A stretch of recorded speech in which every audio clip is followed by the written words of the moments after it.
Welcome everybody to the Spellbound Survivor Stockwatch. I am here with well, now that no one else is gonna just interject out of the blue, my favorite prod member, Jared. And we actually making it so that no one else can join us on Stockwatch. And we're going to be changing how Stockwatch is moving forward so it doesn't get gamed by majority.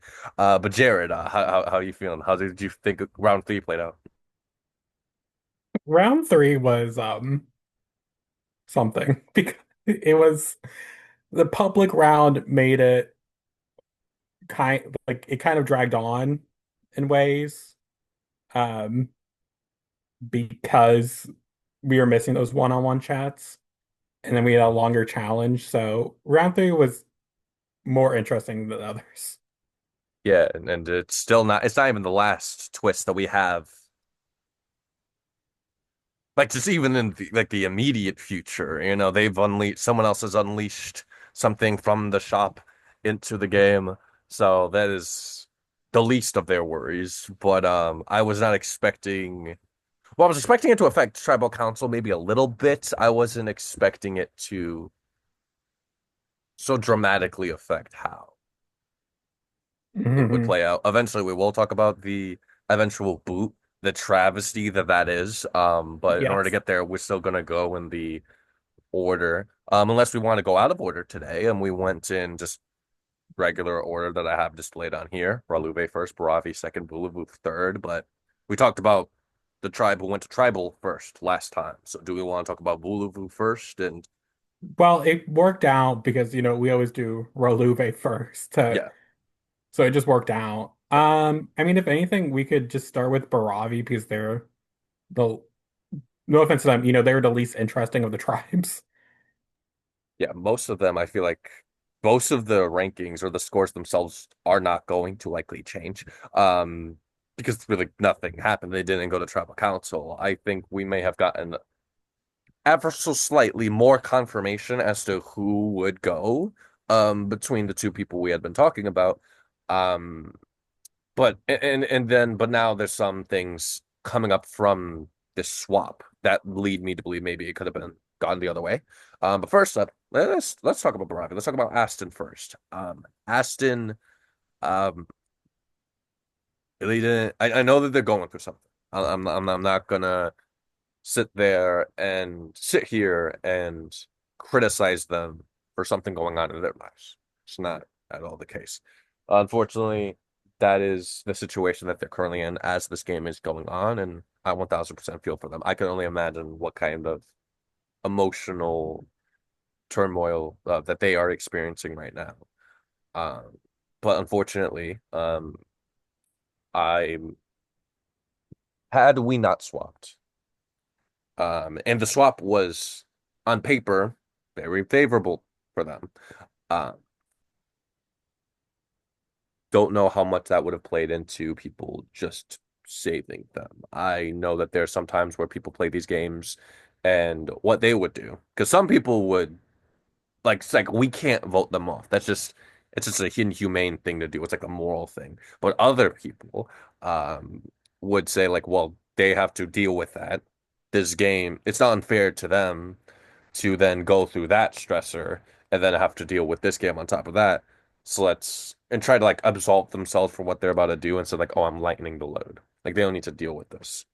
Um, which like if Ashton couldn't do it, then they easily could have walked. I would like, of course, I wouldn't want anyone in this game to walk from the game, but I would at least understand it and wouldn't be pushing super duper hard for them to stay because they've been so open and honest about their reason for potentially doing it. Um, as far as their rating is concerned, unfortunately, their position did not change. And honestly, I could still argue if we're I think there's only one player who I feel like their rating might be boosted just like a smidge because of how the swap played out for them and from what we've seen of the swap so far. Because for context, we're recording this the day after the swap had occurred. So a lot more had happened and following between the tribal and Stockwatch happening that last round. I feel like because what did I give? Aston last time, and what the fuck just happened to my fucking screen? I don't know what the hell happened there.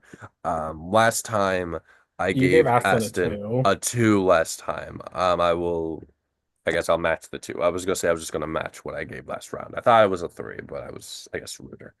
I'll give a two right now. Maybe might be boosted up to a three if it could. See, the public round wasn't really good for a lot of people. I mean, certain players were able to benefit from it more because of the shop, but currently has just a lot of things going against them. Um, that being for their swap, yes, they're like in a good-ish position being with three other original Baravi people, but they did get swapped with Jay, and that's bad for them because Aston's marked for death by Jay, which is a whole item thing. But then they also now have to vote in the minority for the next two tribals. So it could fuck up a vote count and cause them to, cause allies not to trust them. Um,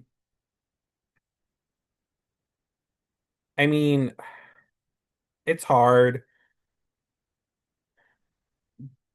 I mean, public round didn't help anyone. I had to base it more off of the last round, and I can't take anything into consideration for this round. I think I had to stick with the one. Like, it's hard to move off of it. Is fair. Like I did completely forget that what they purchased in the shop.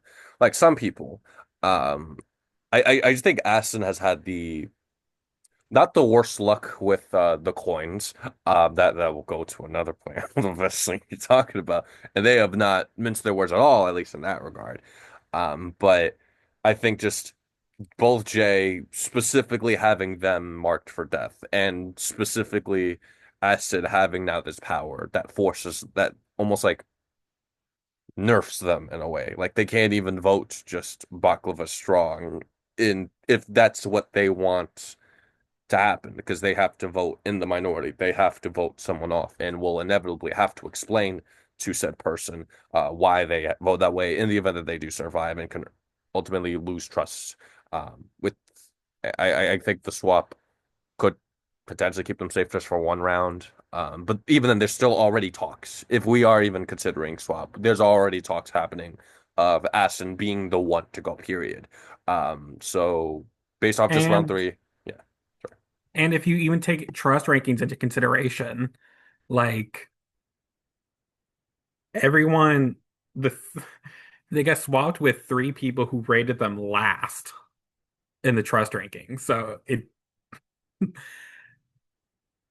it was like I think that if Morgan asked and switched places, Morgan I could see potentially surviving a tribal over, Jay. But since it's Aston and everyone has them ranked, so low, it's really bad for them. So I think they could consider Aston more.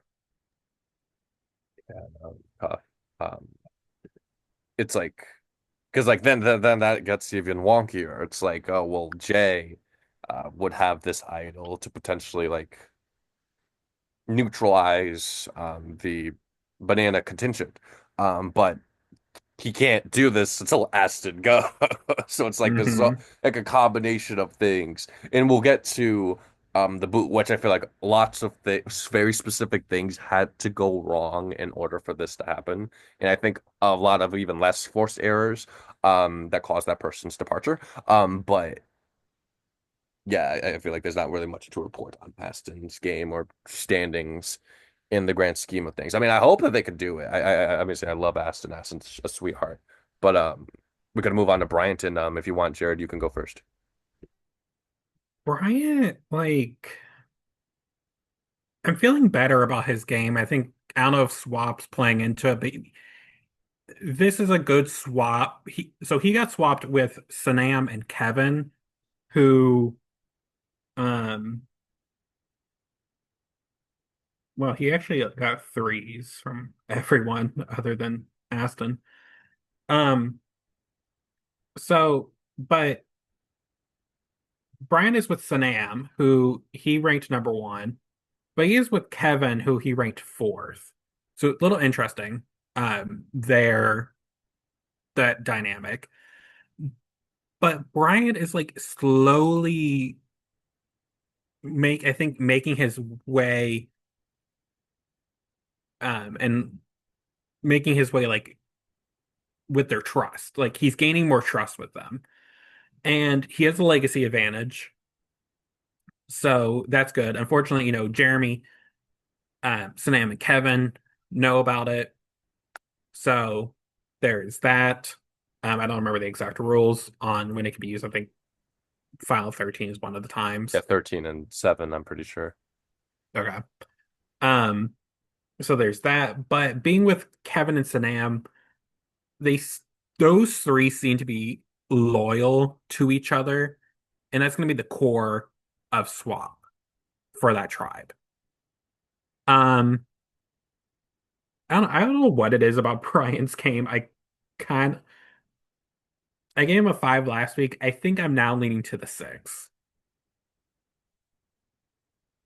Honestly, I hate just like being like a broken record or just like piggybacking off of your points, but that's kind of where I'm at with Brian too. I think he's ever so slightly and like gradually improving his position. And that's just considering just round three. I think that you can debate he's even more solidly um fourth in that group than even before. Like when, because I remember we were talking about this, like, oh, there's a now potential for it to be a group of two duos, which would give at least Bryant some type of fighting chance or some type of like leverage within the group if they were to make decisions.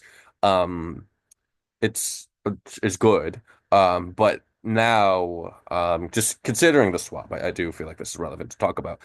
Bryant knows Jeremy gave Sanam lots of things.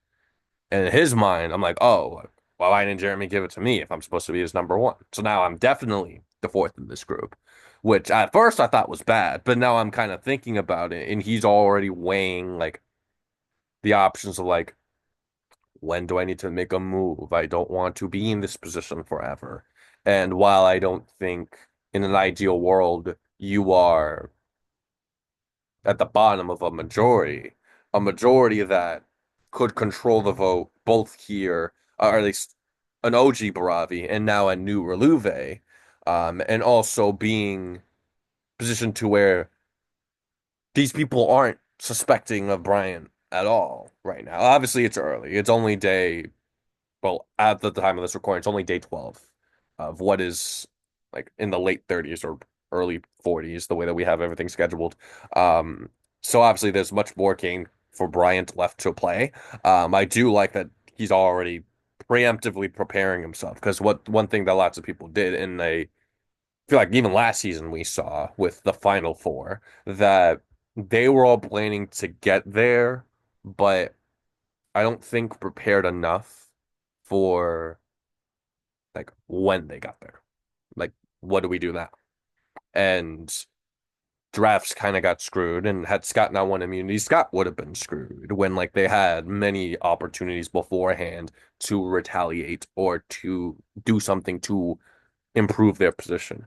Um, because they were just undyingly loyal to that group. And I don't think Bryant would enable this. If Bryant is under the impression like, oh, I'm going to be sniped at four, I'm think Bryant. I trust now. I now trust Bryant. Therefore, I'm giving him a six as well. That he will do what he can to evade that, and he will not like shut down any other plausible options. But with that, since we're already talking about Jeremy, go to him for a moment. I do think that Jeremy. How do I put this? Jeremy's a tough one. Jeremy's very tough. I think just I know he seems to be a little frustrated with the way that he tried like to fight the boss. I'm pretty sure that Sanam was able to beat the boss on her own. And Jeremy was correct and astute in figuring that point out. I do think that Jeremy could just troll and just meme the whole game if he so wanted to. But like when he's on his A game, he is very perceptive. He is very clearly observant.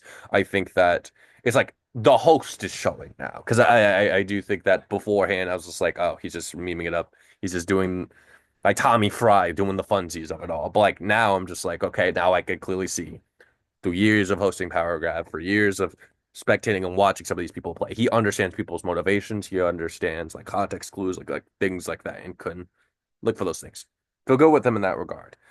Um, the swap wasn't all that favorable towards him, and to his own admission, he's like, "Oh, like I think that I'm just screwed here," and even told is telling Edward on his tribe, "Oh, isn't it just best that you just vote me off here and just let me die?" You know, like he's already like thinking that that's what's going to happen. That's his fate.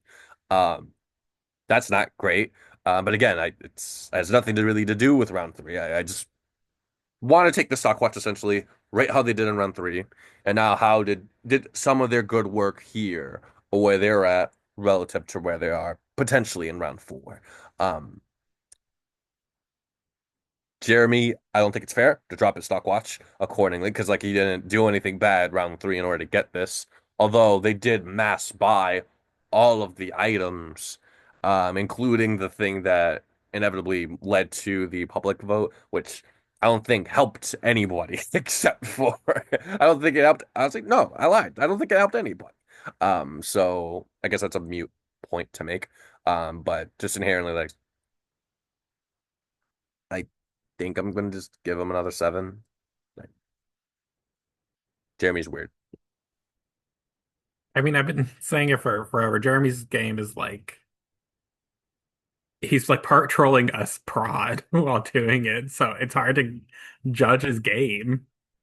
Um, yeah, I mean, focusing on swap, he's in a tough position. I mean, he has Edward, that's a plus for him, but he's in a big minority.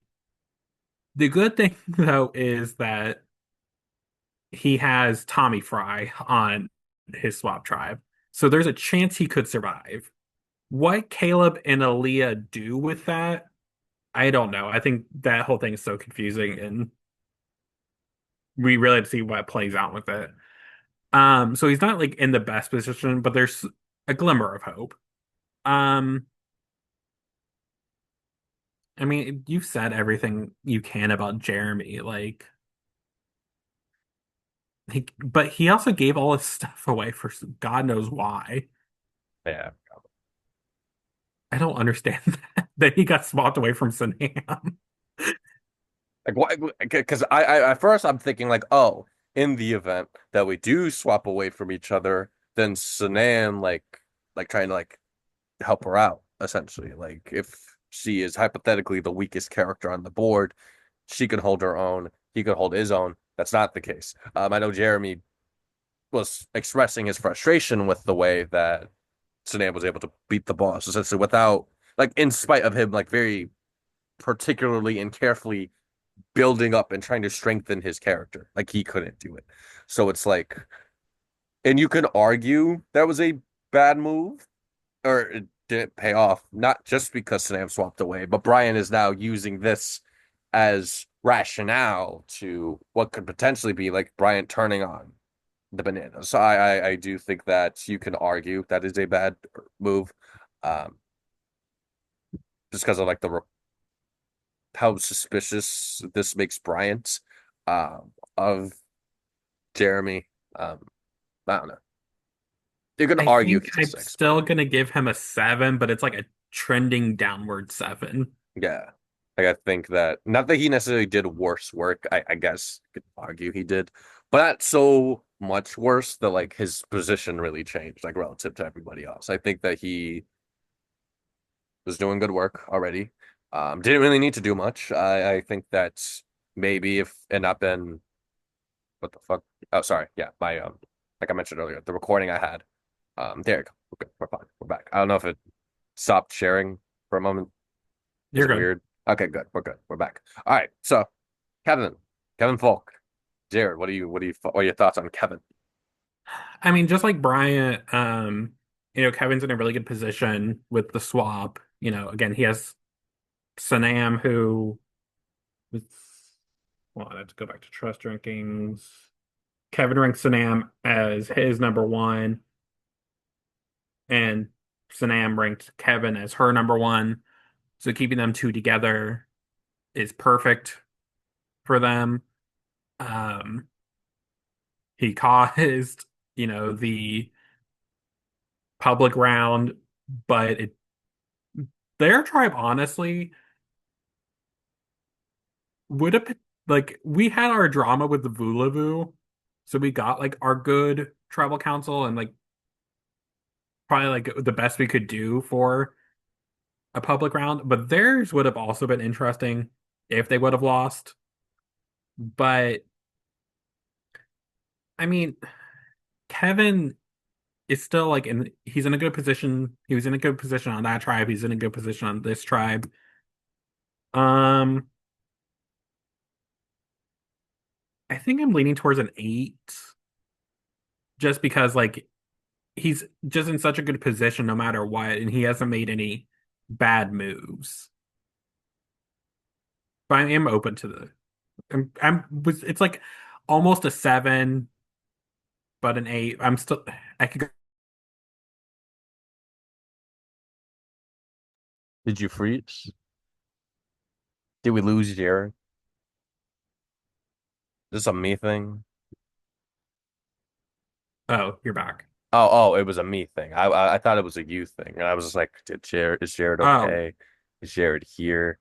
Um, Either way, relevant. Kevin has an 8, and honestly, I, I've been I've been kind of scanning those two numbers myself, 7 and 8. Kevin, I think I think now the swap has given me more reassurance. I think Kevin's one of the players that has actually given me more faith long term to further improve his position. I think of the people that are like actual like legit returnees, um, which is I guess not that many people now that I'm like looking at it right now. And when I consider actual returnees, I mean like people played like a long-term season of Spellbound and it's coming back again to play another long-term season of Spellbound. I think Kevin's the one who's impressed me the most and has actually given me the most like because Kevin, where I ranked him relative to everybody else, was pretty decently high. He wasn't top 10, but I think he was bordering on that echelon of players. And I feel like just the way he's been playing this, I think has been really well. I think he was strengthening his bond with Bryant. I think he's opening himself up a lot more because that's one thing like I see with Kevin a lot is that he kind of is very stuck with his group and isn't really exercising all of his options. And this, you can argue that's exactly what sent him home during season 3 because he was so dead set on just making it 2-6 with his 6 that he was blindsided at what realistically would probably be the final opportunity to get Kevin out. Like I think Kevin doesn't go there. He replaces his ex essentially at Final Three because like it's Kevin.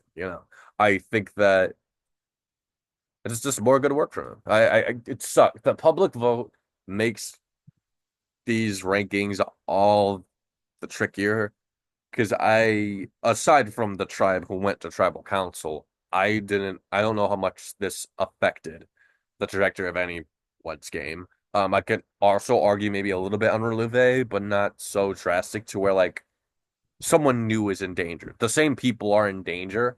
Um, but on Baravi, I think it's just more so maintaining the status quo, and if not even giving them a more convincing lead over the people in the minority. So honestly, I kind of got to give Kevin an 8 too. He didn't do anything wrong.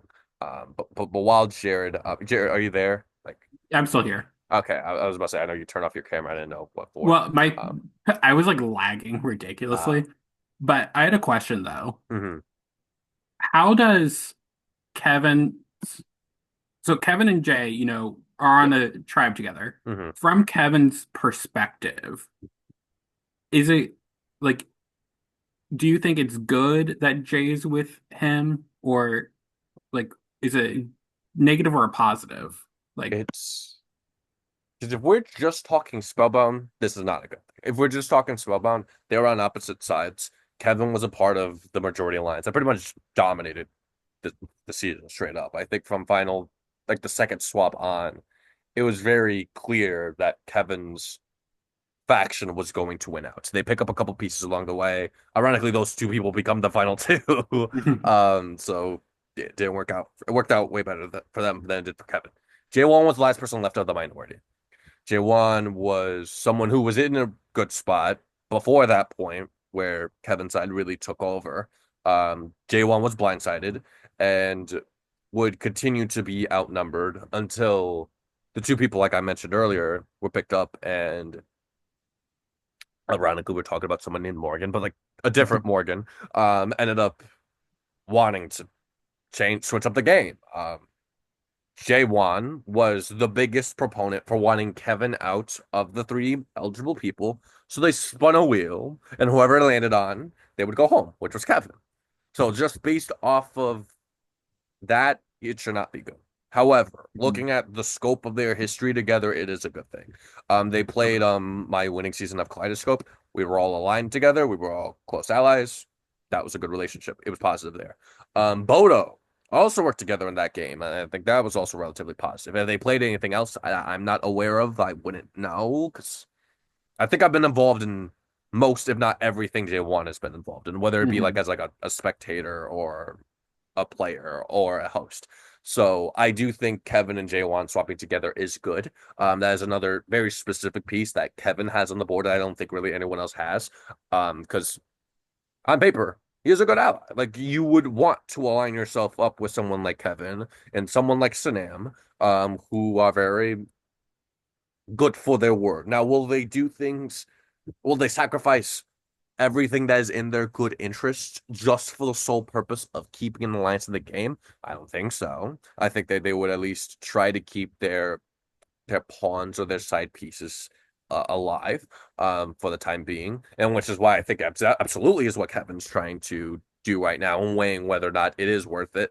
Um, but yeah, no, I honestly now I've convinced myself like even more to like keep it as an eight. And I could argue even a nine. I just been really impressed by Kevin's reads the game, and it's not arrogant. No, Season it's three not. was arrogant. It's true. Like both times it was true. Season three was obnoxious, and Kevin would tell you this much, or at least he's told me that he's been like that before. Um, but here I think it's like he hasn't gone to tribal council yet, so maybe that will be when it shifts. But like I think he's been doing good so far. Um, but who's not doing good? Morgan. Tell me what you feel about Morgan. I might need your help. It's like Morgan's game is like in it's not like in a bad way, but it's like Morgan's in such a weird spot. Like I know they can fight, but like they just were on cruise control for, the previous two rounds because they were winning. Um, then, obviously you can't do a lot in a public round, so that doesn't help their game whatsoever. So Morgan's hard. Um, okay, so if I'm unsure, let me look at their swap tribe. Because that is a very that's way. I mean, it's better because well, I mean, it doesn't take that much to improve the position that they were Yeah, in an OG Parave to wherever they ended up. But like the hand they low worked out with is low key though, like I think that an interesting four could be Lily, Morgan, Ryu, Sergio. Those four working together would be interesting. Would it happen? I don't know. I think it would. So on Morgan Swap Tribe, they have Mikey. Well, to see how that plays out, if they actually work together or not. It's always the $1 million question with the friend group. Um, Lily, I think that they can get along with great. They have history with Sergio, so that always kind of helps. Um, and they have a crush on Ryu. Ryu, what'd you say? No, I was just joking. But I just remembered during the cast review, Morgan's like, "Yo, who's this Ryu person?" Yo, yeah, Yeah, that too. mind you, everyone did. So like, I'm not just Yeah. posing this Morgan. Just Um, and I think that Ryu could probably charm them. So realistically, like, but also if you think about the swap, it's a 2-2-1. So Morgan's potentially in a power position and can use this to make the allies that they need to. A lot of hypotheticals. So it's hard to judge. I think because of the potential that they have, and if they can, they seem, I'm going to take a little bit from this current round. They seem to be active and chatting with people. So that's good because it's in a positive momentum for them. I'm going to stick at my 5 for now, just because I see potential. Um, they're potentially in a power play position, even though like they aren't doing a lot of the idols and anything. But right now I'm being hopeful for them.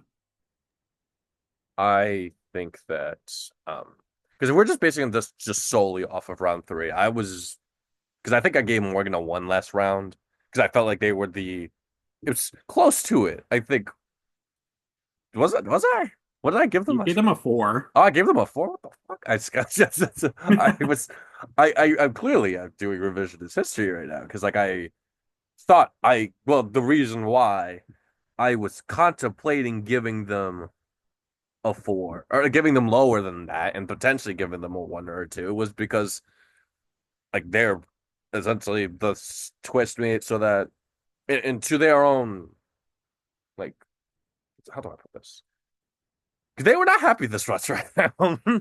um, the formatting, believing that it could be easily like gamed by a majority alliance, and it's almost like paused. I guess they didn't make this point, but it did pause like the social game a little bit. Like I don't think people were able to really fix their position this round, or at least last round. I mean, which I don't know if that was going to be part of their frustration, but I felt that it was now more decisive that they were going to be in danger, and their one saving grace being Sanam I don't think would care anymore. I think they're all like the four was locked in. This is the four. We decide who goes home here in this group chat. Um, but like you said, on paper, could be in a really good spot with this swap tribe. What's tough is that Bravi at large is a threat. Not because they're together, but just inherently. You see six tan buffs. There's a tribe that's down to four. There's a tribe that has not come out on top in any of the three challenges we've done so far. And Baravi has been consistently performing really well altogether. So it might be a world. And even Ryu and Sergio are saying that they'd rather recruit Lily as their third than Morgan, which I thought Sergio would fight.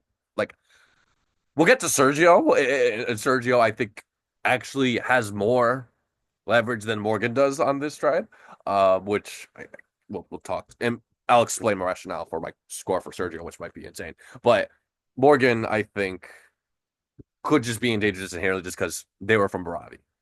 Now, if they win, what it's now looking like on both tribes, it's Bravi people going, which only helps Morgan in the long term. I would usually not encourage people to want for people from their OG tribes to go home because they spent so much time bonding with them that now they almost have to start from like ground zero. But in this case, I think Morgan benefits from it because of the alternatives. If Aston goes on the new Reluve tribe, J1 now has his idol. J1 and Morgan, just like Sergio with Morgan, have really good rapport, and J1's waiting to link up with Morgan. So now J1 has an idol, could, in the event that they lose again, can use said idol and get rid of another person from Baravi who doesn't trust Morgan. So that would be great for them. And if not, then J1 surviving, just whether it be through like immunity challenges or without using the idol, would be great for Morgan as well. And if Vuluvu loses, Jeremy goes again. That's someone who 1000% would have gotten for Morgan had they lost on OG Baravi. Jeremy is a wild card. So I do think that there are they have some leniency. They have wiggle room now, which is great. Morgan's actually, you make that point of like, it's normally not better for someone if they lose someone from the original tribe. I think Morgan actually benefits from it the most.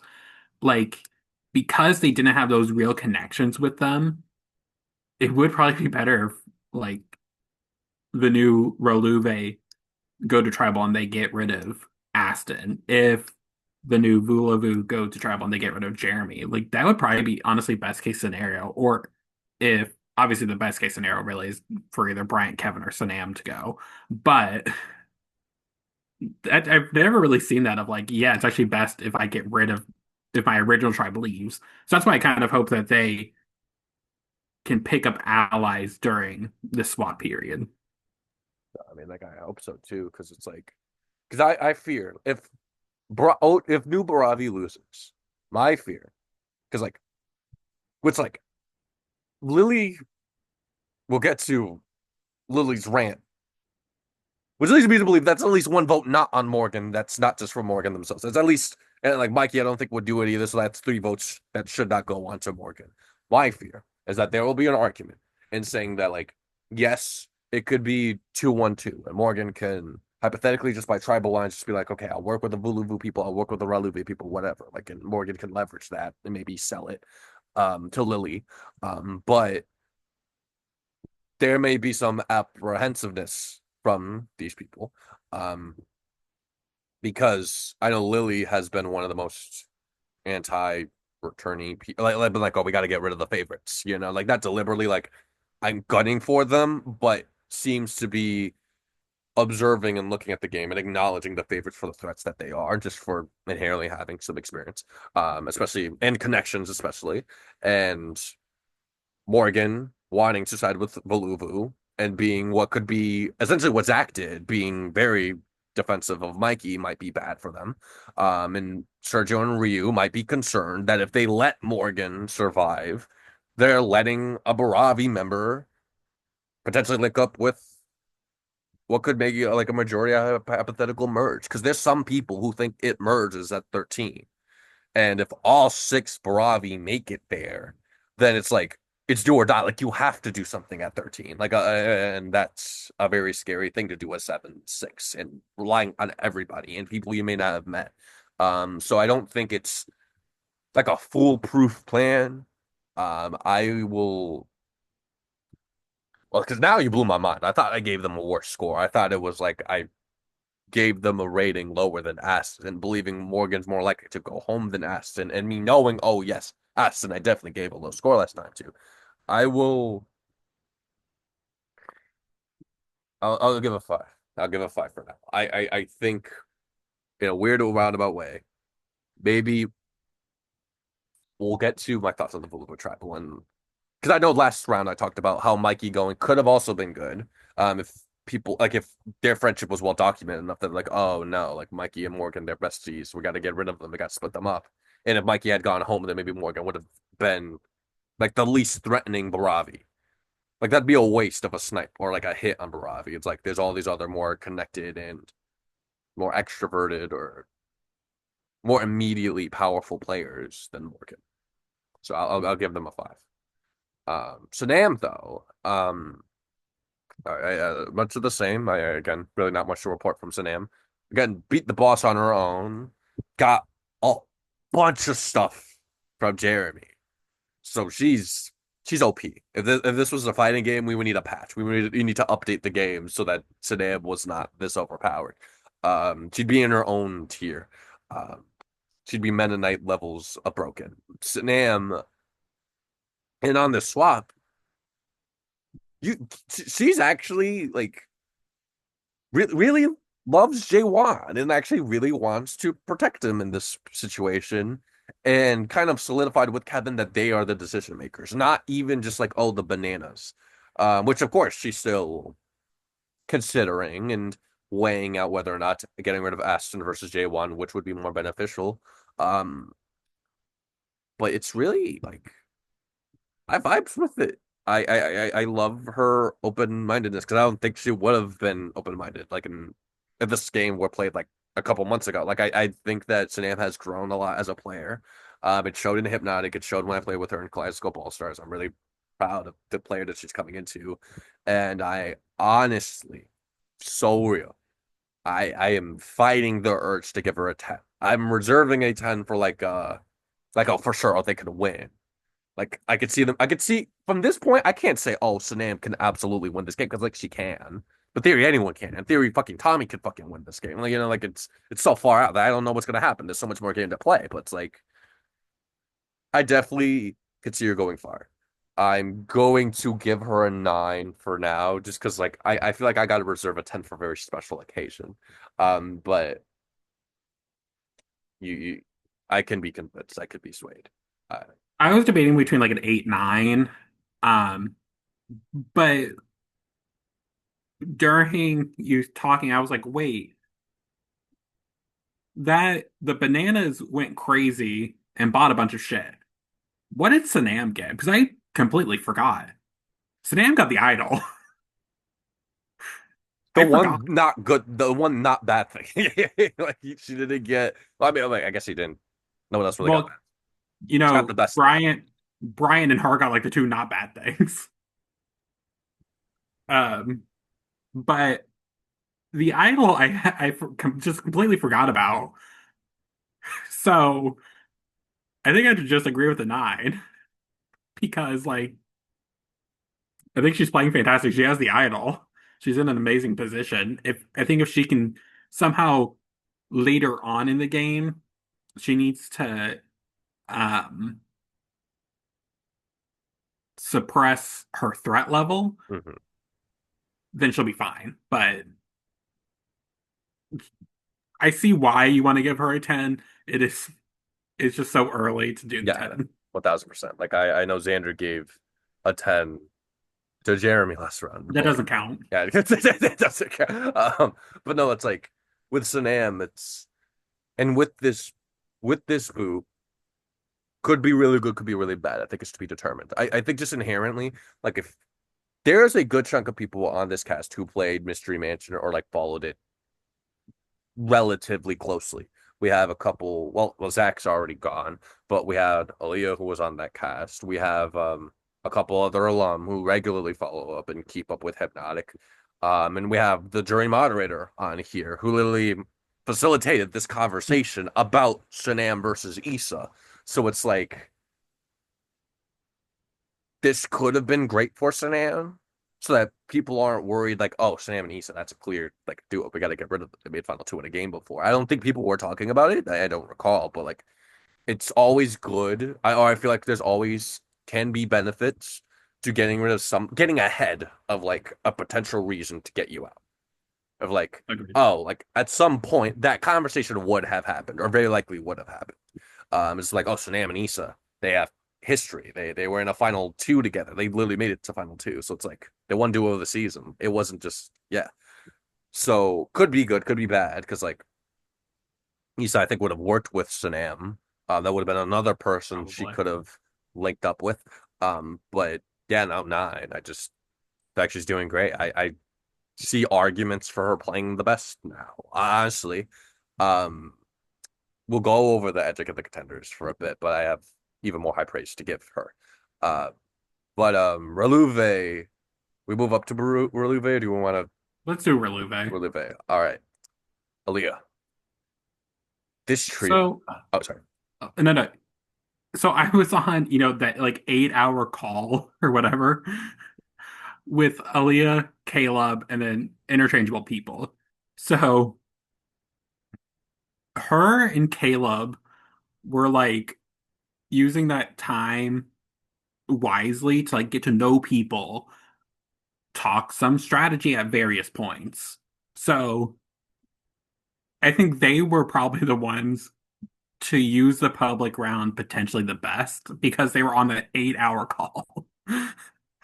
Um, but yeah, then you can go ahead and give your spiel about Leo. Because my spiel wasn't even just specific to her. It was the trio. It was like Aaliyah, Caleb, and Ryu. It fucking confuses me because I'm like, because they're all their number ones keep changing. Like who they most trust at a given moment just changes. Like it's so flexible and fluid in there. And there are like this round was not completely devoid of bad of devoid of criticisms. I do think to your point, I do think while the twist didn't help anybody, I think some people definitely played it better than others. And I think Ali and Caleb probably played it the best in that regard as well. Like they had an opportunity to talk to Ryu about the prospects of voting off Sergio versus Tommy. They like weighed out the pros and cons. She was playing devil's advocate to that. She got to spend some time with Sergio and with Tommy whenever they were on the VC as well. I wasn't able to join for all these conversations. You were there for more of it, so you can speak more on that. But like Ryu did also say, in an ideal world, he would take a shot at Aaliyah right now because he's seeing it. Like he's noticing like how perceptive he is, how clearly intelligent and capable of a player she is. Um, but yet we look at the trust rankings and Their trust rankings are so crazy. bizarre. Like I don't understand. I can't keep track of it. It's like it makes it so weird to read Raluve from like a positional perspective because I'm like, okay, Bravi, I think is very definitive. I'm like, it's Sanam first, Kevin second, Jeremy third, Ryan fourth. I think that is like a lock-in thing. And then Vuluvu, I think it's a very clear like Lily's number one, Jaywan's number two, Edward or Issa. I guess Edward now would be like I think for sure that that's how it works. But when rating and assessing Raluve and their prospects relative to each other, I can't tell you who's doing best because they pretty much change every round. And so Aaliyah already be spoken of as a big threat. That's alarming. A correction from last round. She did confess to being the Tommy vote because last round I was like, oh, she was keeping that a secret. She wasn't telling people that she voted for Tommy, but Who did she tell that to? I know she at least told Caleb.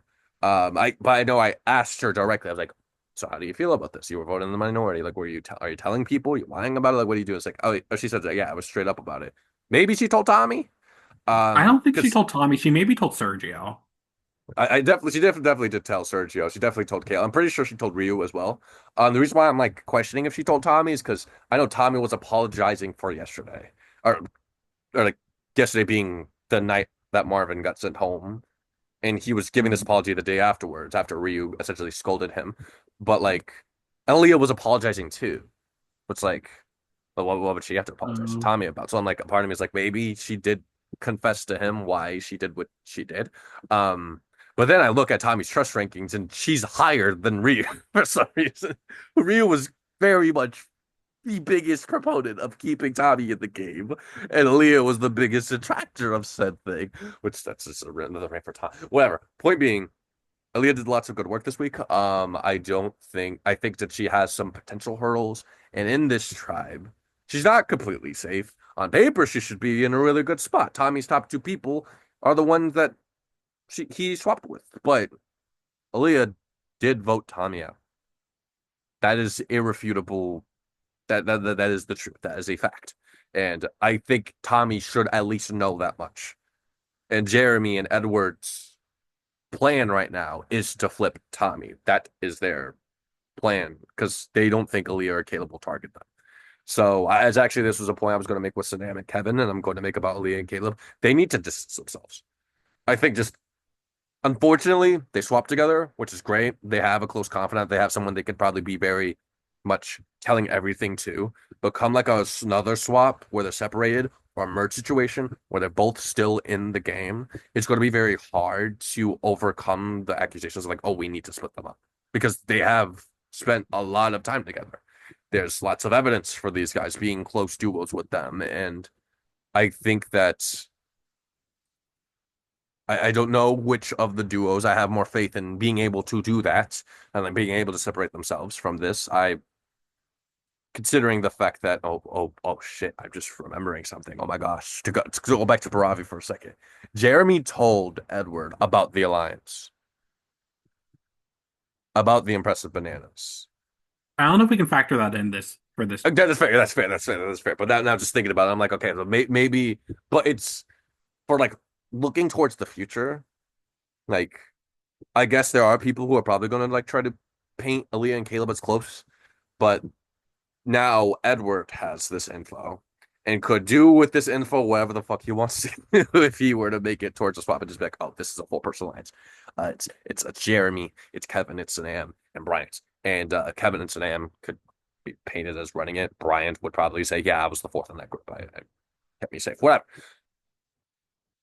I'm going to give Aaliyah a 7. I'm pretty sure that's what I gave her last round as well. I could be convinced to go higher or lower, because I do think that my biggest concern with her in any game that she plays is threat management. I think that she just cannot help but show that she's intelligent and show that she's capable of holding her own and like boasting her independence, for lack of a better term. I just think that that will inevitably be a problem, and it's already starting to emerge as a problem.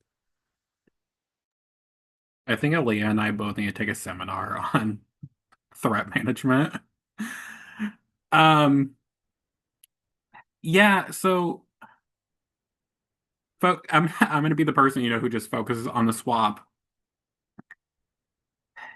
If I Their new tribe is so complicated because it's like Jeremy and Edward probably do want to target Aaliyah and Caleb, but they would need Tommy to do it. But Tommy, I think, is going to be more loyal to Aaliyah and Caleb. But Aaliyah and Caleb are willing to take the shot at Tommy. But Edward and Jeremy aren't aware of that. But at the same time, I don't think they would want to take the shot at Tommy because they need Tommy to get to Aaliyah and Caleb. So it's, you know, the whole "it's always sunny" like red string thing. Like, it's insane. And so I don't know what the best move is for anyone. I think it probably would be better for Aaliyah and Caleb to get rid of Tommy, but they need him on that tribe. But going for last round, I mean, they did get caught by Ryu. That is a negative. But I feel like Aaliyah and Caleb are just solidifying more as a true duo in this game. But yeah, they need to work on threat management. They what what do they have in the game? Like what items? They have two tiaras. Oh my That God. much I know. I can't. Because she bought one, and then Marvin gave her one as like his parting gift, I guess. Yeah. I think they I'm trying both to. only boost stats. Like I don't think she has any like advantages in the game. Although Caleb does have an idol, so like, We'll get to that oh no, one. she has the Earth upgrade patch. Oh, okay, I got another fucking Okay, that does bolster nothing. thing. Yeah, so Um, yeah, so I am worried for her long term. It would probably be good if she did get separated from Caleb if there's another swap or, just some way for her and Caleb to separate. But I think that if we're basing it off of solely last round, I think I have to stick with the 7. and now since we're on the topic of Aaliyah, do you want to talk about Caleb first or?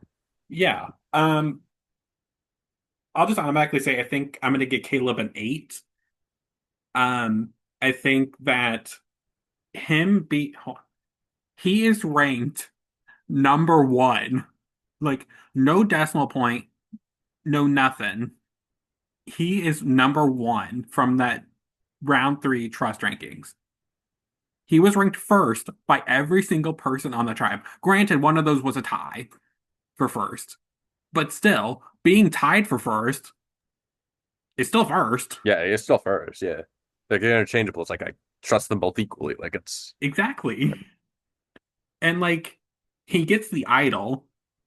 I don't think he's told anyone about the idol, and I don't think he's planning on telling anyone. His trust rankings are actually his idol number 1, gap everyone else. Like, and I think that Caleb somehow has the ability to not come off as such a big target. I think that Aaliyah would be targeted over him, and he could even potentially get like Tommy, you know, thrown in front of him, before he gets targeted. So I think Caleb's playing a really great game. I also might be biased towards Caleb, but I don't know, he used that public round the best that you could. Plus, he got the idol, so I just think.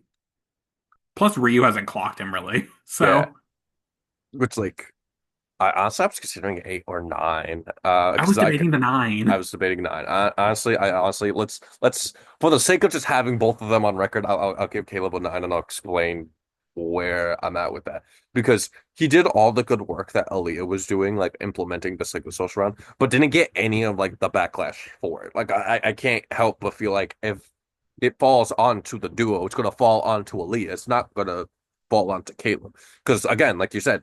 Everybody trusts him the most of everybody on the tribe. Like just leaving Raluva, he was in a phenomenal position.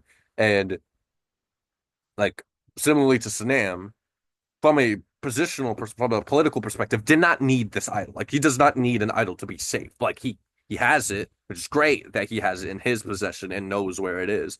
Um, like when Ryu was talking about wanting like potentially, to send Aaliyah out the door, in the event that they hypothetically lose. It's like the round, it was too risky. He ultimately wasn't going to do it. And I don't believe he would have gone through with it, even had he like realized like it was within his hands to do it. I think a big reason for that was because of Caleb. And I just don't see who guns for him. Like it's insane because I'm like, it's the same thing that happened this season of Hypnotic. Like he was in a good spot. He knew almost everything. Everyone loved him. And just nobody thought I need to get Caleb because Caleb's with me. Like that's and will this he definitely is in a more precarious position. But if someone were to go home of that duo, it wouldn't be Caleb. It would be Aaliyah because Leah voted for Tommy. If Jeremy and Edward are aware of that information, they would use that as Tommy's rationale to take out Aaliyah. I don't think it would backfire on Caleb. And even in that world where he does lose Aaliyah, then his threat level diminishes even more significantly. And he has an idol. So he's Gooch. He can do whatever the fuck he wants in the event that they lose again. So I just overall just nothing but good things to say about Caleb right now. But Ryu though. Ryu is an interesting character here. In which whom I think because Ryu honestly has impressed me a lot. I think just his perceptiveness. Because I at the like even just the growth, even just the growth from like this first episode, I think has been huge. Like because like the first round, he was like, oh, I want to take all the strong people to the end. I want to duke it out with the best of the best. I want to take all these threats, and it's great that I'm aligned with all the big dogs on this tribe. Like whatever. Fuck, I was talking about. And but even just this last round was talking about like Aaliyah's clearly good. Aaliyah's going to be dangerous moving forward and is already getting ahead of that. And did lots of good while Aaliyah and Caleb were doing good work on the whole. I think Ryu's main focus was Sergio. Like I obviously was trying to be the dad to Tommy, which like Ryu's third and Tommy's stress ranking's out of four. So we'll see how good that was for Ryu's game. But did a lot of good work with Sergio, trying to forge that bond with him. To where like he would have gotten rid of Tommy over Sergio. Like he's becoming an integral like number to Ryu. And now he swapped with him, so now he has even more of an opportunity to build this kind of unexpected bond.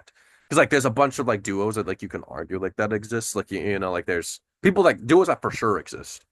There's duos like a J1 and a Lily that theoretically exists. Like they were in two alliances together, even though they might not be the person that the other one trusts the most in the world. Um, but Ryu and Sergio, I don't think people would see coming. So it's like, and honestly, I think he has some power, some say as to who goes if they are to go to tribal council again. I think he's done some really good work. Honestly, while I don't, while the trust rankings would say Aaliyah was more trusted on OG Reluve, I am more, I have better, because I'm between like a 7 and an 8. I don't know who to rank higher. Because part of me is like, are Aaliyah and Ryu equal? Or has Ryu, in my opinion, overtaken Aaliyah with the work that he's done? I'm going to give a Fuck it, I'm giving it an 8. I think he's done really impressive work. Honestly, I've been nothing but impressed with Ryu's game, and I think it's just going to continue. I think it's going to continue going up. What did it, last round, okay, I gave him a 6. Um, but now I'm debating between a 7 or an 8.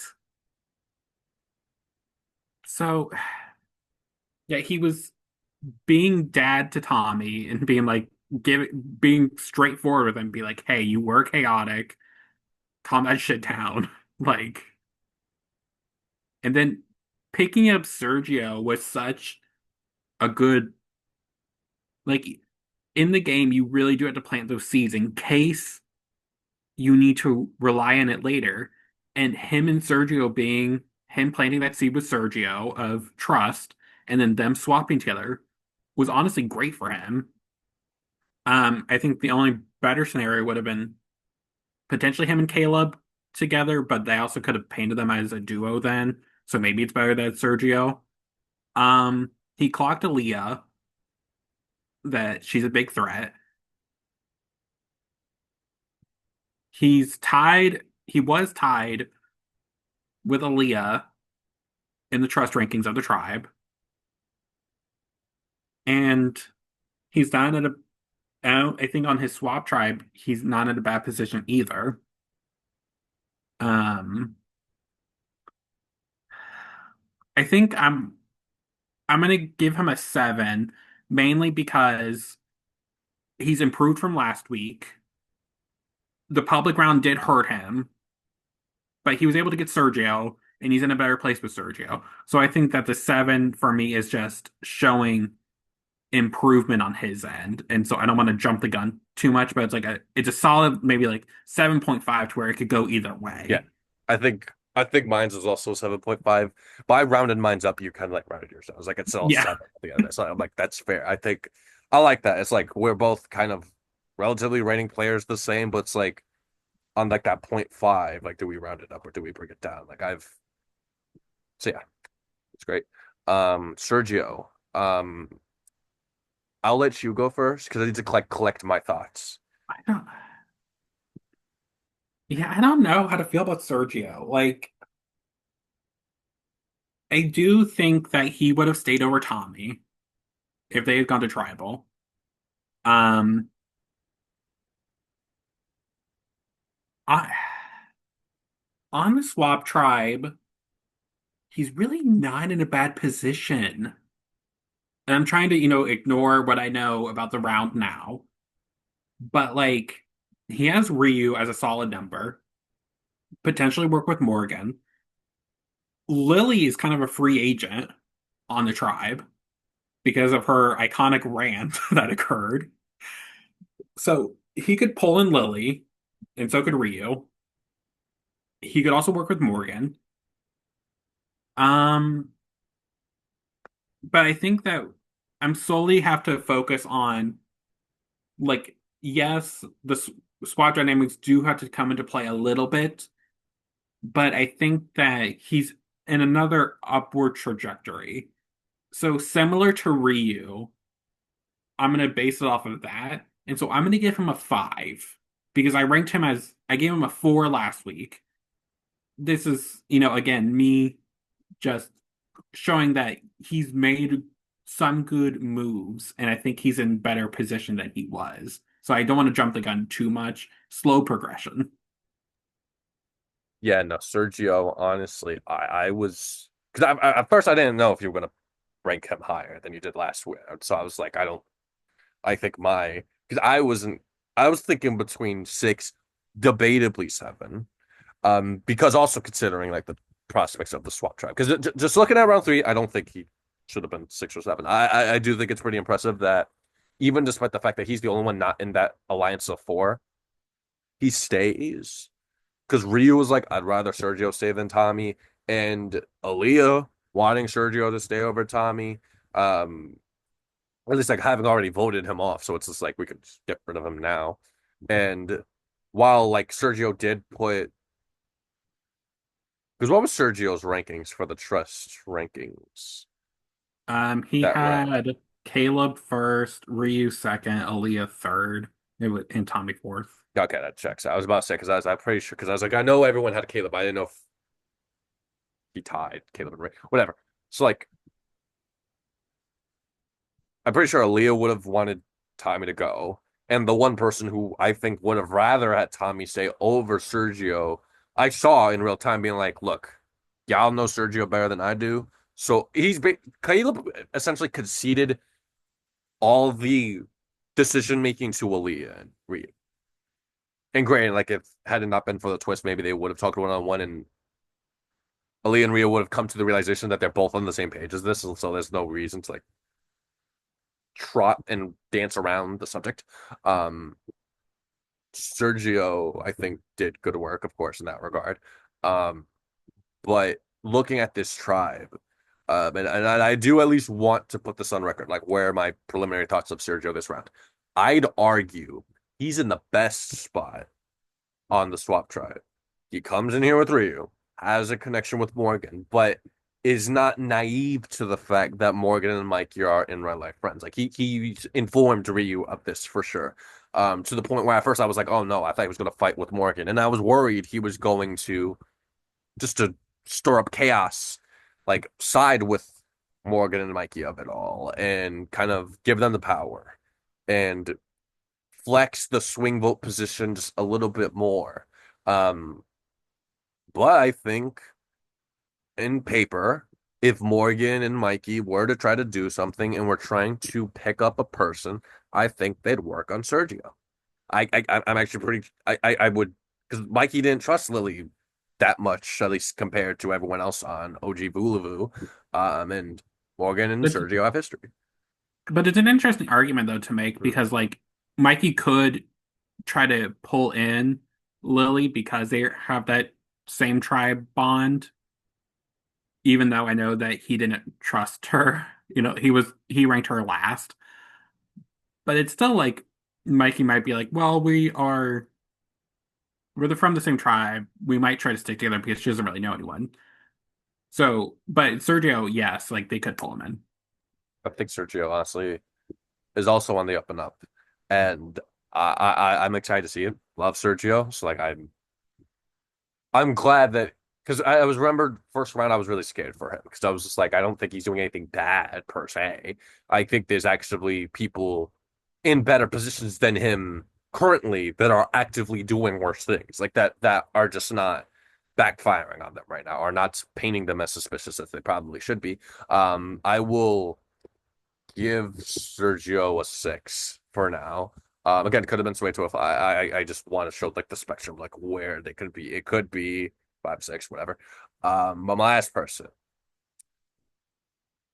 Top Me Fry. It's because I talked about it a little bit during the last Stockwatch about like obviously like the we've referenced a lot of Ryu being a dad. Like lots of people would use that word to describe Ryu, but add DY to the end of that word. I'm just saying he was acting like Tommy's dad. Uh, but Tommy, in his reaction to this was not good. Did go on pretty much on an apology tour with everybody, right? To the point where Sergio at least was considering for a moment. I was like, fuck it. I'm just gonna write out with Tommy. Just but by the end of the round, Sergio's like, okay, yeah, concede to like, yeah, I'm just gonna vote off Tommy. I'm gonna call him out. I'm just publicly proclaim I'm gonna be voting out Tommy, which would have been two tribals in a row where this would have happened had they gone to tribal council. Sergio had committed to doing this, which would have been a terrible look for Tommy just with his out. Even if they all trusted him, it's just like, why does everyone get so mad at Tommy for it? Even if they didn't know why they were, which they do. Um, so just based off of this round, if they had lost, I'm very confident in saying that Tommy would have gone.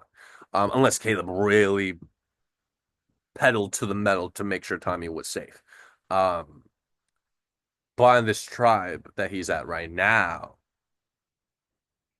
he could be the swing question mark because like he has Aaliyah and Caleb on one side, whom he can align with, and based off his trust rankings, we can assume or deduce, oh, he should just fight it out with them.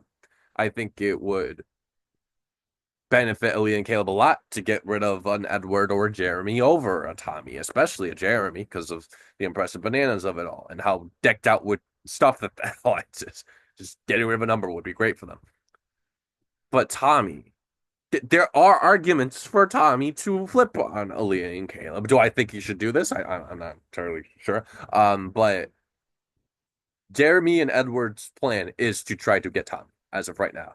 So it's like he swapped into a favorable position where he is not dead to rights. There's a world where all four of them could just link them together, say, just can we just call a truce? Hope we don't lose the six challenges, just get rid of Tommy. Like we just got one round left in us, and we'll deal with that when we get there.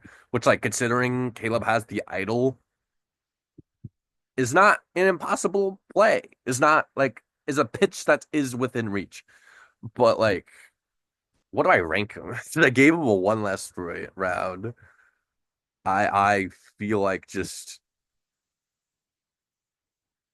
I think the prospects of where he's at on the swap tribe is inflating his score a little bit, to where I partially want to give him a four, but I think that's way too fucking high for Tommy Fry. Um, two or three is where I'm at. I kind of am waiting to hear what you think and then kind of will break from there. I'm debating how much to weigh in like the swap because for Tommy, I think he's like the poster boy for like how much, or sorry, the poster boy for like holding back on info from this current round that's currently happening. And it's so hard not to. Because like knowing Tommy, I think that no matter what, he's loyal to the soil with Aaliyah and Caleb. His funsies, chaoticness, he'll only do it and only mention it to people he truly trusts. So I think that no matter what, he's gonna stay loyal to Caleb and Aaliyah. Um,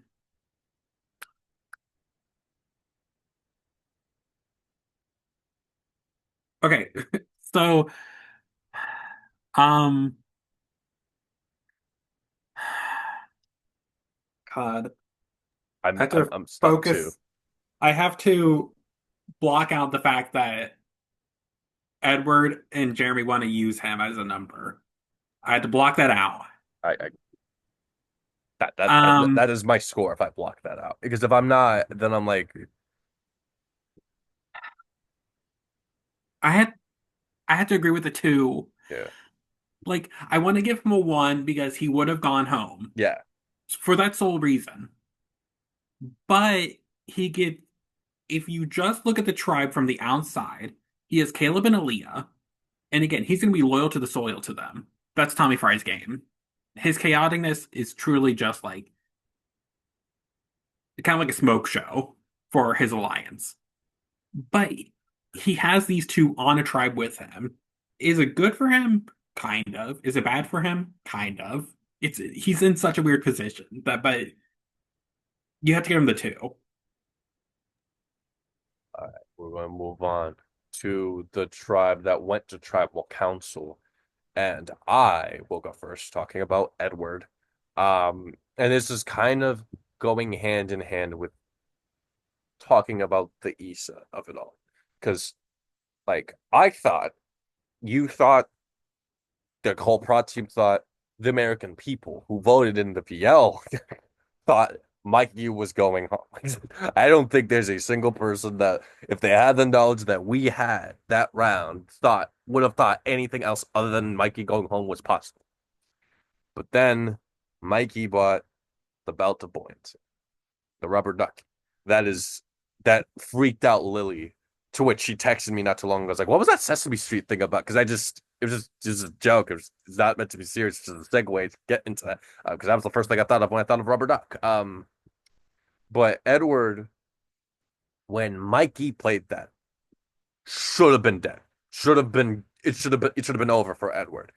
And it's like he shouldn't have gone home had and wouldn't have gone home had Mikey not had acquired that. Wouldn't have gone home had Issa played the advantage on Mikey, prohibiting him from playing this advantage and having it being contingent on if Issa would give him permission to do so. But that's such an elaborate thing. 'Cause Edward and Issa are not connected, so Edward wouldn't have been able to enact that from happening. But like looking at knowing Mikey played this for a couple hours, I thought, oh, for sure, Edward is going home. But then you see who attends tribal council. You see Lily and Jaewon are there, cool. And you see Edward is there, and Issa is not. And Edward, which like good on him for acknowledging this fact and telling this point, but was like, these are the people I run a rock with because they actually showed up, which he would have anyways. Like he was going to be voting for Issa regardless, with if Mikey would be safe just based off of his like order he gave us, like a pre-vote order. Um, but I don't think if J1 or Lily had the choice and if Issa was still there, um, I think Edward would have gone. And really almost solely because of that advantage. Like he was never going home over Mikey, unless like J1 like fought his ass off for it, which this would have been not the round to do it. Um, and then now he's swapped into a very precarious position on the swap tribe where sure, like maybe he shouldn't be the first one going home. Like I think it would make more sense for Leah and Caleb, but it's like time to get rid of Jeremy because the Baravi of it all. And Vuluvu's already down and out. One of them's Mikey, and Mikey's not the most like. Obviously, they don't know that, but like Edward does have people, right? I don't know what to rank him.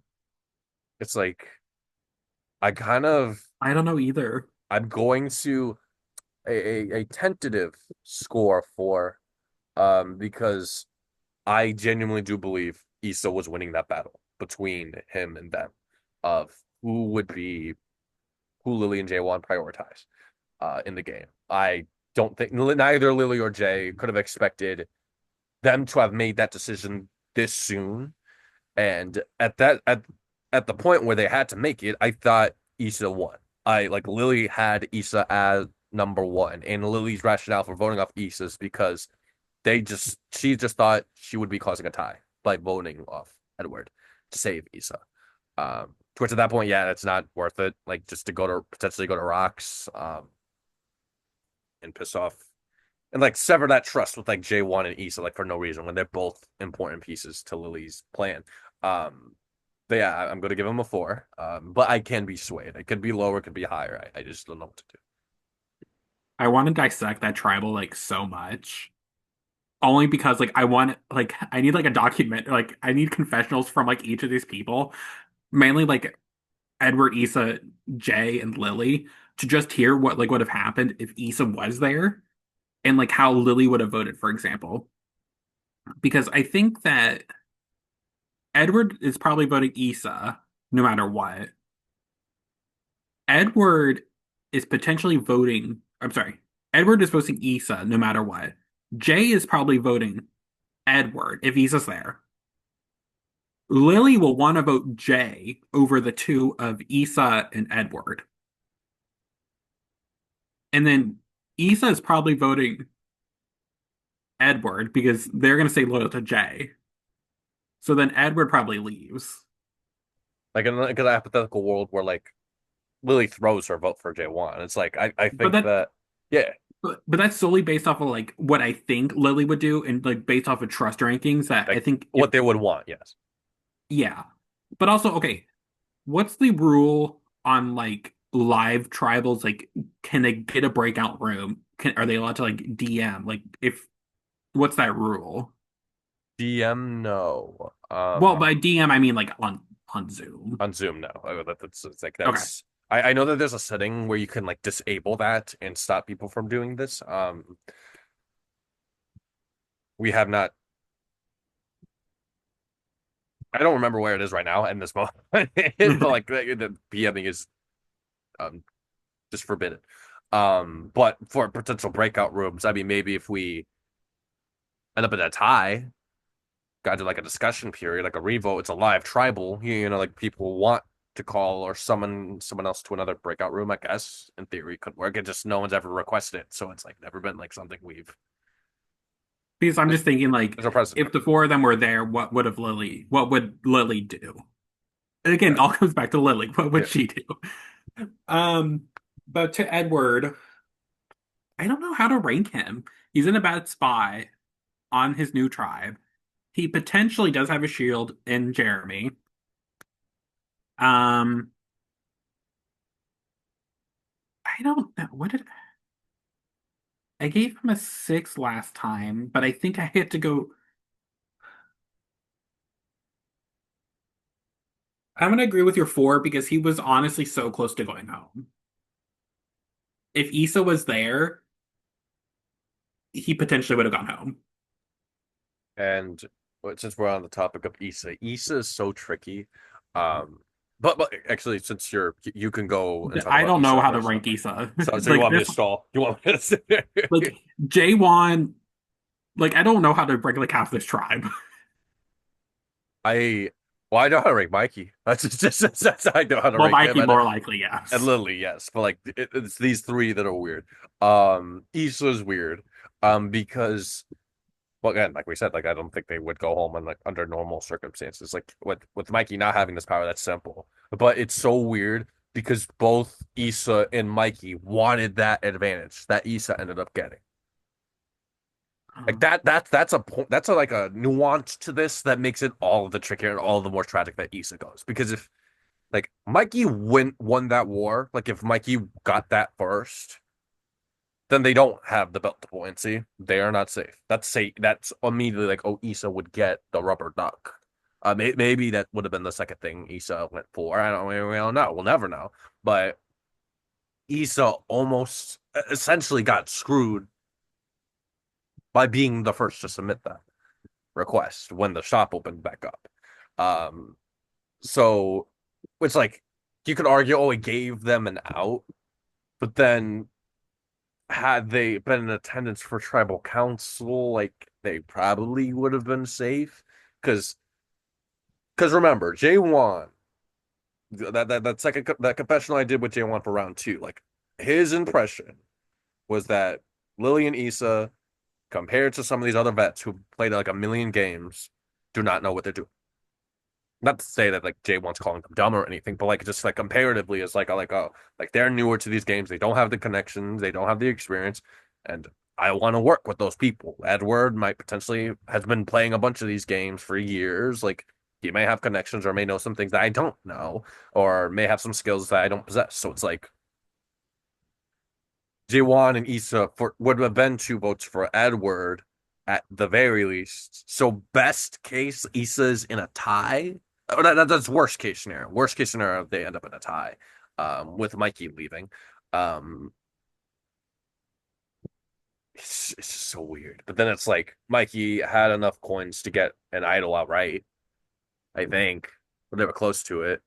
So they could have gotten that, used that instead, and Issa was dead last in like East trust rankings. So like he could have sniped Issa out of the game that way too. Like it's like Issa really did nothing wrong, like at all to be in this. Other than just not showing up. I kind of have to give them a 4 as well because like That makes sense. I don't like Marvin and Zach did something wrong to get sent home. Like Marvin, despite his many efforts, was not able to survive. But Zach was Zach, so like Zach ended up getting sent home. But like he at least knew for some of what he had to do to survive. Like Issa, how the fuck could Issa? What could have Issa done better? Like not gotten the damn thing that they wanted from the shop when the things they were trying to get earlier, or it was either them or Lily that was trying to get a bunch of stuff, but just could not get it because they were already bought out by bananas. Uh, but yeah, no, I don't know what the fuck to do with Issa. This is This is robbed. I'm hard. sad. I'm so sad because Issa, I did preseason stuff. I thought Issa was gonna go far. I'm just like I sorry to see some it start to bear fruit. Like they became Lily's number one, who's clearly was the best positioned person on this tribe and still has some decent prospects moving forward. Um, Issa could have that alone could have gotten Issa very far, but just like so tragic, man. The Like, fuck? I mean, there's obviously a reason why we're talking about Issa or Most Tribe Preacher already. Yeah, Like it, I've been saying like it could obviously change depending on who gets voted out. Um, but their activity level didn't help them whatsoever. I don't know if it's a bad, like obviously it's a bad read on their end to not play their item, but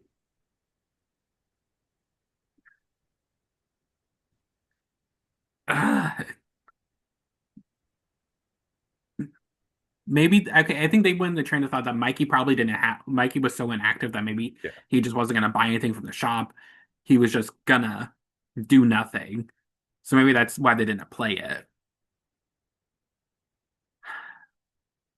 I think at the end of the day, I have to go with your four because like they did nothing wrong.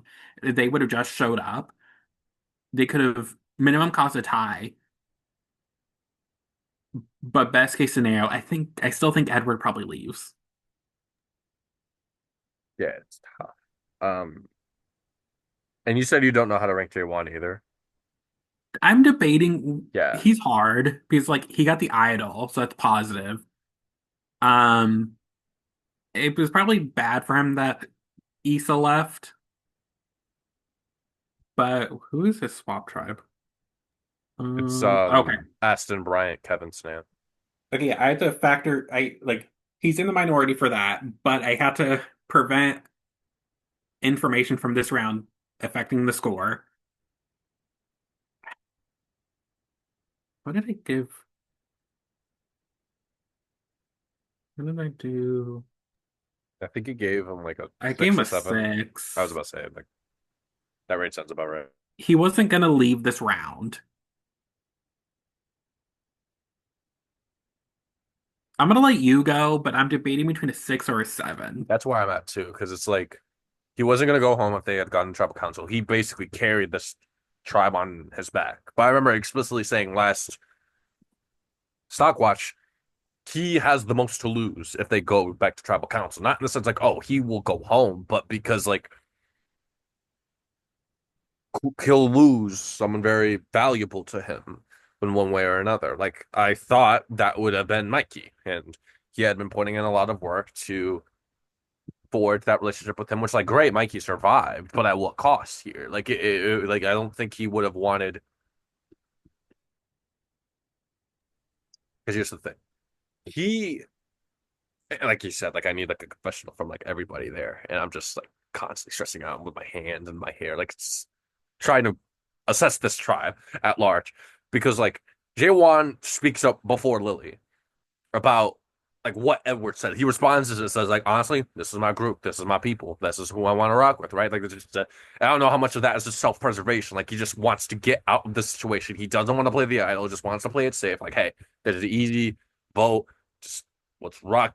Let's move forward with this crew. That alliance was made first, or if this was sincerely what he would have wanted. Um, I don't think he knows how good this was like not good in the sense of like, oh, he loses an ally, but like how much worse Issa going is for Lily than him. Like he doesn't lose the most, I don't think. Uh, so it's like I don't know the fuck to rank him. I think he did the best that he could with the hand that was dealt with him. I'm glad he didn't, even in spite of him being one out of four options. Like, and granted, even with Edmo's like proclamation that he's going to be voting for Issa essentially at tribal. Like I know I would be scared and feel a little bit pressure to potentially using the idol, so he held on to it, which is good.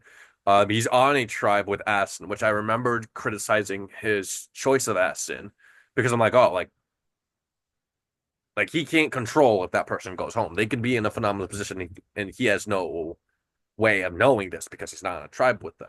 But now he's already starting to put in some of the work to like get that person out. So I'm like, that's at least good. Um, and then he'll be able to activate his. Oh wait, actually no, he couldn't have even played his idol during that tribal council because the ring. So never mind. Scratch that. I will. I'll give them a 6. I think he did the most that he could. It's not his fault that his tribe lost because it was a very valiant effort. I think in a perfect world he could have left with all of the blue people still here. I'm just gonna agree with the 6. It's just so hard. Hmm. It you can nitpick this for hours. I was considering 7 just like you were. I was like, It's so hard. and oh, do you want to do Lily first? Because I've been doing. Like, this whole tribe is hard because it's like if you really think about it, this tribal was a loss for Lily, Mhm. a positive for Mikey, because Lily loses her number one in the game, and Mike stays with Mikey and then swaps with Mikey. Truly worst case scenario for her. But she's still rated the highest on this tribe. Just like Jay, she wasn't going anywhere. So, um, I'm kind of, I don't know, I'm debating between an 8 and a 9. I gave her a 9 last week, but public round just makes everything so hard. Yeah, But I'm open to hear what you have to say. because I was waffling between the two. I feel very confident about my scores for Lily and Mikey. I'm just gonna say, all right, because what did I give her last time? I hate scrolling up because like it messes like 9. with the. But I honestly, it's small, but I got to bump her down. Just losing Issa is such a huge like tank to her game. Like in a game where like she doesn't really have all that many connections, and one of them's Tommy. That I just feel like she needed all the leverage she could get. Like I think Mikey going was crucial to her like her playing. Like she had J1, Edward, Esau all saying that they trust Lily the most on this tribe. Like it's and Mikey wasn't thinking that. Like, did Mikey put Lily last? No, I think Lily was third. Lily was last. That was Issa for some reason. I mean, maybe I'm wrong, but Oh like, no, you're right. They look Issa was okay, got fourth. it. I was about to I say, think so previously it was swapped, I was maybe. about to say, I think that because at some point I know that was true at some point, but like that losing, going to tribal council, I think because I remember we talked about this, like thinking it was bad for both J1 and Lily. I'm like, oh, it's bad for J1, but like I think it's like not nearly as bad for Lily. But with the way Tribal played out, I'm like, absolutely. Now it was absolutely worse for Lily.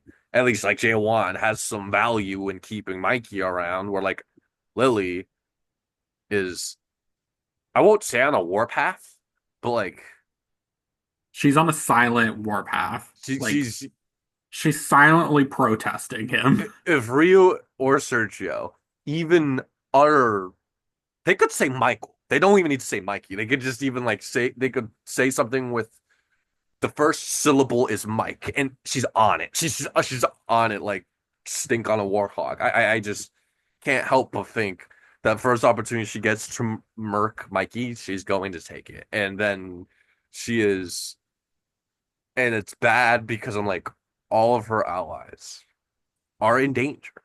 Like just looking straight up at numbers. Jay Wan's with a Yeah, sea that's of true. tan people. Edward's on a tribe with just all. She could be Emily Flippin. She could be the last person left standing of her tribe for a good chunk of the game and have just that is her pitch. So she has nobody. Like yes, she has Bryant, Tommy, and I guess it's been sort of well documented and talked about on OG Baravi. So it's like no one's a stranger to this information. But like compared to some other people, like she has no one from her tribe. Like she ultimately still has not had the chance to build any rapport with Bryant and Tom. They've all are still separated from each other, which is also a very It's interesting thing that they crazy. have not crossed paths at all. Yet even with the swap, and hopefully this next swap they'll be able to. But yeah, no, Lily 8. I just things ain't looking as hot for Lily as I thought they were. Like, not to tuck her out of contention. Of course, we have to still rank our top four after this.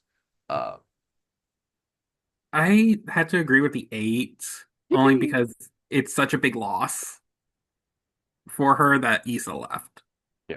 And unfortunately, she got one coin short of buying the idol. Mm. So, and then I'll just talk about Mikey. Yeah. He's in a better position.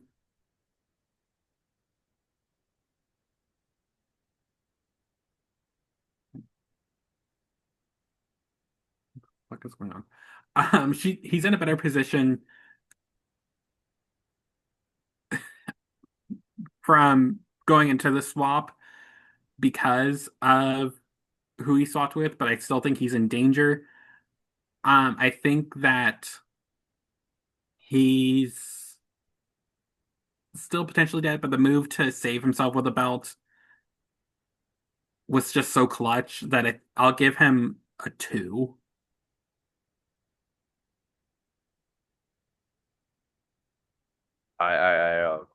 This whole Stockwatch, I had been waiting for an opportunity to, because I've ranked anytime we've differentiated, I've ranked higher. You've been at the point five level. I round up, you round down. Oh I no. can't. I gotta go like you know what? Because here's the thing: once it He clutch, would have gone home. he would have gone home. He 1000%. Super magnificently clutch. It's worse when it's clutch and everyone's mad at you.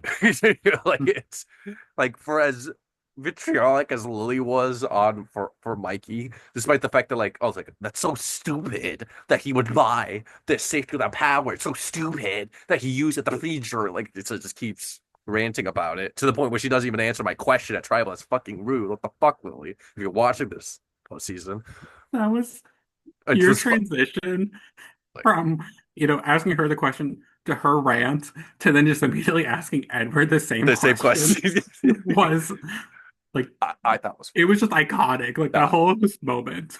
I just like so Edward. I guess I mean, hey, I had a question already prepared for Edward. I was like, what if you could compare this round to a Pokemon? What would it be? Because like I know he likes Pokemon, but I guess it isn't relevant to Survivor at all. So I guess it worked out. But the point being, it's like because when it's clutch, at least like some people can like you could garner some respect for it. Like you needed this immunity win, you needed this advantage. It's all the more precarious and all the more in worse when they're knocking you for it. Like it's dumb for you to do what you just did and stop yourself from getting voted off. Like just that is that's like that's not exactly what Lily's saying, but that's basically what she is saying. Like he would have gone home had he not done this. Um, he doesn't really help in the challenge. To which he probably is one of the people who plays the twist the worst of all the people there. Like again, these last couple rounds have been very demanding and pivotal for Mikey to if he wanted to improve his position in the tribe. And because activity was as spotty as it was, because I think Boo just generally was the quietest of the three tribes from a social perspective. Mikey could have picked it up. Mikey could have done what Issa eventually ended up doing. Who the fuck he's fucking doing this? Why the fuck he keeps... I don't know. Probably keeps moving around the thing. I don't know if it's for memes or fun, whatever. Um, the point being, I think you've convinced me to make Mikey a one. and then if you're gonna do that, I'm gonna give Mikey a zero. This is just I'm just kidding. But no, no, I feel like wait, are you changing it to a one or are you gonna Yeah. give it? I love Mikey. I swear I love you, but just like I just expected more from Mikey. You know, like I looked at this tribe and I'm just like I always when considering returnees and like assessing people's games from like past times I've hosted them, I think of them at their best. I think of them at their peak. I've hosted Mikey twice. He got second and third. Made end game both times. I had a decent chance at winning. He ultimately doesn't. He lost to Keaton 6-3, but like he had a chance of winning. And in his season of Spellbound could have won if he made it to final two, and I think was the favorite to win, regardless of who he would have taken in the case. And who he was going to take, he would have won. So I'm like, the guy who you'd argue of all the returnees was the closest to winning their OG season to be this absent and to be this quiet, it's disappointing. And on the tribe that he's in right now, I because you could argue Tommy and Aston are in much better positions than they were beforehand, and Morgan too, for that matter. Like people who I think that should have gone, that would have gone home, or were most in danger. Mikey went from a bad position, from he's absolutely cooked and doomed if OG Vuvu lost, to now he's very extremely likely to be doomed if New Baravi loses. Like, I don't think he can And the improve. fact that as of right now, it's seeming like he won't be a part of the challenge is just even worse for him. It's like, And it's uh, just, I can't think of the tragedy thing. I can't think of what it is. Um, it's just thing after thing with the bad timing of things. Like, of yeah, course, he has a wedding this weekend, like, and he's just unavailable. It's like yeah, you could have, if he was at the challenge, that could have boosted some goodwill. But yeah, since he's not, as it seems right now, it could yeah. change. It's just gonna make it even harder for him to stay. Like, you can argue, like, oh, like the dark round is really going to potentially screw him over because, like, you also, and I'm actually going to move over to the Edgic for just a moment. Um, because I've now sorted them all by their new tribes. Um, Here's the thing.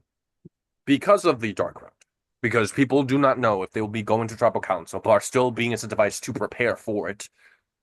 More if New Baravi loses, let's just do that hypothetical out there, and Mikey becomes the target. Like Ryu, Sergio, Lily all wake up and say, I want one of Mikey or Morgan gone. Mikey's not here, Morgan is, let's get Mikey out. Morgan fuck's Morgan supposed to do? Because if Mikey is still inactive, Morgan can either spend all this time pitching for Mikey to stay, which could be futile if Morgan's just outnumbered in that regard, or it could be for absolutely nothing because they're not even guaranteed to lose. They won't know if they lose or not. So Morgan is risking fighting for the inactive for absolutely no reason and just exposing themselves as someone who is aligning with Mikey. So it's like you also got to think of like what's in people's best interest. Like what should they do? Like if in this certain situation, I'm just like Morgan in an ideal world can keep Mikey, but that would be helpful for Morgan. But like, is it possible with Mikey's activity level? And will that be more damning for Morgan down the road than just biting the bullet and saying, screw it, I'll just vote off Mikey right now. Let's just hope we don't lose this next challenge. Like I this round was very tricky.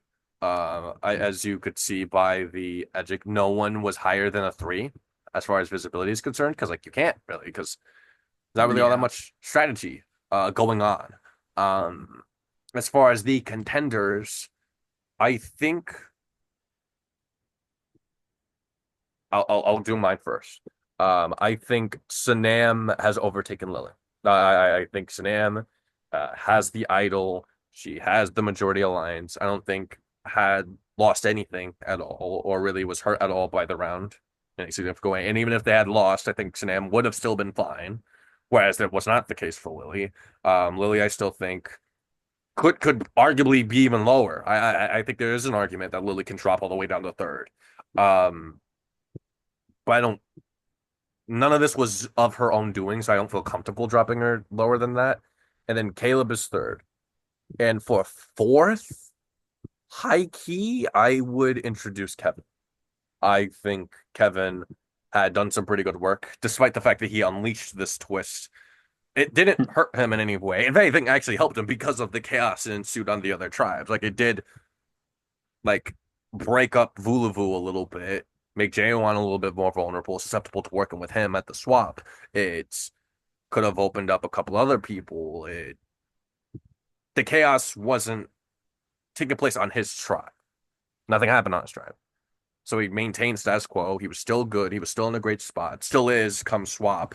Um, so yeah, that would be my pitch for the fourth. Not because Aaliyah's done worse, but I think Kevin's overtaken her. I also see an argument for Ryu. I agree with your three in that exact order. Um, before you even said anything, I was debating putting Sanam first. But the fourth is always so hard.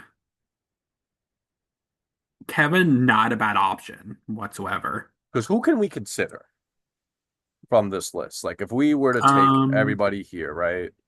We remove the people who are already on there. So do boop okay, so I think Aaliyah obviously in contention. is a contention. Okay. Aston, no, Aston, no. Bryant, no. no. Not because he's doing Ed, bad, but because he's just not doing as good. Edward, no. No. J1, maybe. I Because think you he could is leave the on. third idol holder. Yeah, I think if you have like a short list of people, he has to be on that list. Yes. Jeremy, probably no. Yeah. I, I think it's dropped. I think it's Kevin for sure over Jeremy if we're picking another Yeah, banana. Mikey, Mikey, no. Morgan, or Ryu, maybe. There's an argument for, and then these two are Yeah, not. and no. Okay, so it is between these four people. Uh,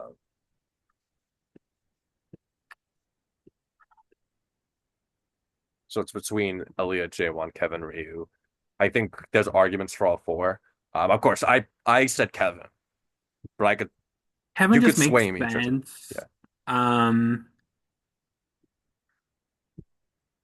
God, I think like if I was to rank them, probably Ryu last, Hmm. then J1. Just because I think Ryu is still he's rising. Mhm. J1, he has a lot of things going for him. So I Mhm. think those two are like third and fourth. Mhm. So it's really between Aaliyah and Kevin, I would say. I'm okay with that. I think it has to be Kevin because his momentum is just more positive than Aaliyah. I think so too. And like I think because the contenders here, I don't think it's just solely just based off the Stockwatch. I think if we do go back though, I do think those are the four. Yeah, they're the best averages. Um, because the averages here, like they round up. So it's like if it's 8.5, it's 7.5, then it rounds up to an 8. So basically what I've been doing pretty much the whole Stockwatch. But the four people who are rated the best are Caleb, Kevin, Sonam, and Lily. So like it tracks. Although like I think here with contenders, we should consider how the swap played out for them. I think Sonam being at the top makes lots of sense, both looking at the last round and looking at where she's at now in her new tribe. She's clearly in a phenomenal and in the power position. I think with Kevin, whereas like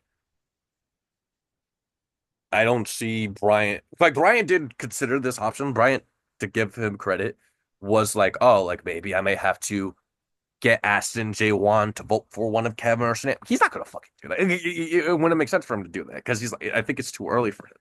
Like this is the Lions that's really truly loyal and is telling each other everything and frequently divvying out like coins and trinkets too and stuff like that. I'm just like that's just not something that he benefits from taking out. Um, but that concludes our most confusing round of It the is. spell watch of the stock. We need to find a new name. Like we really need to find Crawler watch isn't bad because they're crawler watch. Okay. hmm All right, I don't know. I'm gonna start using it from now on and see if it sticks. See if it trends. You know, like other people start using it as like slang with. So this has been Crawler Watch with Jacob and Jared. We'll see how the swap round plays out. And like I said in the announcements, failing to prepare is preparing to fail. Um, I think I said that right. Failing to prepare is preparing to fail. I think I said that. That's a conclusion. I hope everybody who's tuned in this far enjoyed themselves here. I know I always do because I get to spend time with my little Jared poo, my little Jerry poo. But oh well, yeah, have a good night.